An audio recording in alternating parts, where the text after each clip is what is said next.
वही परमेश्वर चारों युगों में आते हैं, चारों युगों में।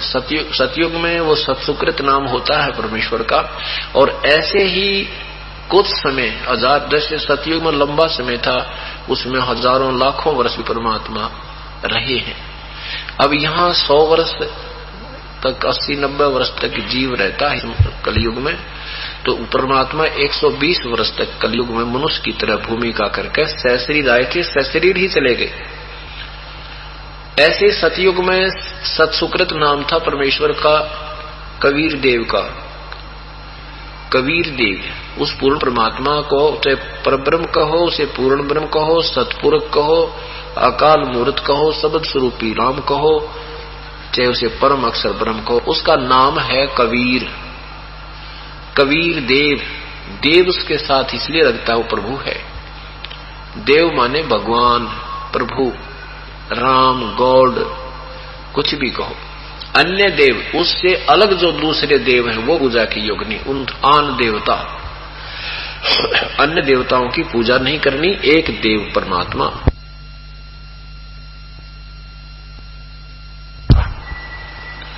वही पूर्ण ब्रह्म देव कबीर देव पूजा के योग्य है, उसी के विषय में जानकारी दी जाती है। सतयुग में सतुकृत नाम था उस कबीर देव का, जो यहाँ कुछ समय संसार में रहे, अपनी साधारण भाषा में भगवान की अपनी अपनी आत्म कथा आप ही बता कर गई।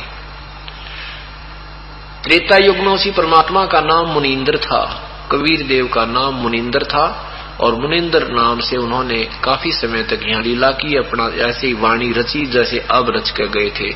अपनी भगवान वाले जो गुण होते हैं वो प्रगट दिखाए थे उन्होंने। और द्वापर युग में वो परमात्मा कबीर देव करुणामय नाम से आए थे, जो सुपथ सुदर्शन, जिन्होंने पांडवों की यज्ञ में, अश्वमेघ यज्ञ में शंख बजाया था, वो भी कबीर साहब के शिष्य थे। करुणामय नाम से वो कबीर देव आए हुए थे।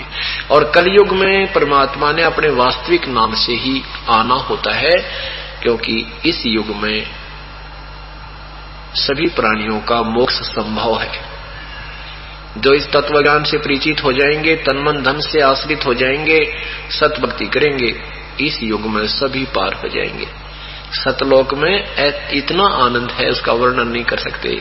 वहां भी ऐसे ही मनुष्य जीवन है, मनुष्य जैसा शरीर है, बड़ा सुंदर शरीर है, राग द्वेष, उसमें राग द्वेष नहीं है, वहां पर कोई कष्ट नहीं है, टांग नहीं कटे, आंख नहीं दुख बनवानी, ना जाड़ पड़वानी, ना गोडे दुख है, ना वर्दो है, कोई भी तक कष्ट नहीं, उसको सुख सागर कहते हैं।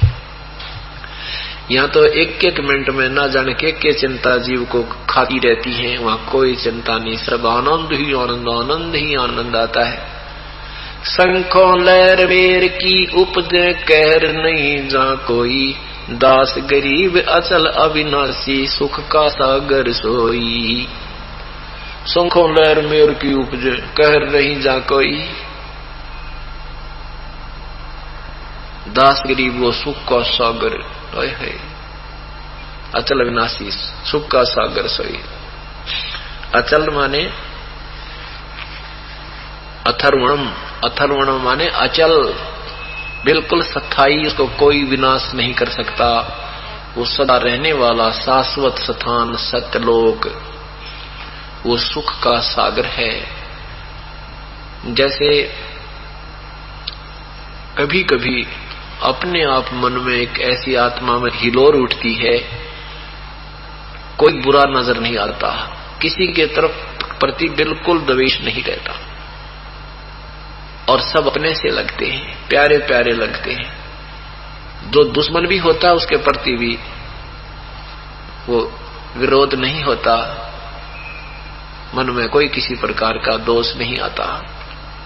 वो होती है कुछ समय के लिए, उसके जाते ही फिर वही द्वेष, वही राग, न्यों कर दूंगा, वो काम न्यों ना होया, ये भगवान क्या होगा, ये परमात्मा क्या होगा, ऐसे कहते हैं। ये फिर मच्छर से लड़ने लग जाते हैं। और वहां पर वो जो लहर आई थी ना, हिलोर एक उठी थी, कहते ऐसी शंखों लहर मेर की उपजे, वह मेहर की लहर थी, सब पर दया भाव बन गया था। शंखों लहर मेर की उपजे कहर नहीं जा कोई, दास गरीब अचल अविनाशी सुखा सागर सोई। अब यहाँ भी बहुत राहत हमें मिल रही है परमात्मा के चरणों में आने के बाद। पहले कोई भी हम किसी का दुख सुनते थे, बेटी का या बेटे का या कोई अपने व्यवसाय में हानि का, तो ना जाने कितने दिन परेशान रहा करते।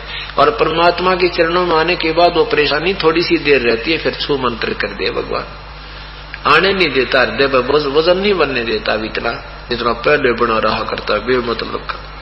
तो ऐसे यहां भी राहत देगा। ये तो रूंगा है, आपको रूंगा, और वास्तविक सुख आपको वो सौदा अलग है, शतलोक में मिलेगा।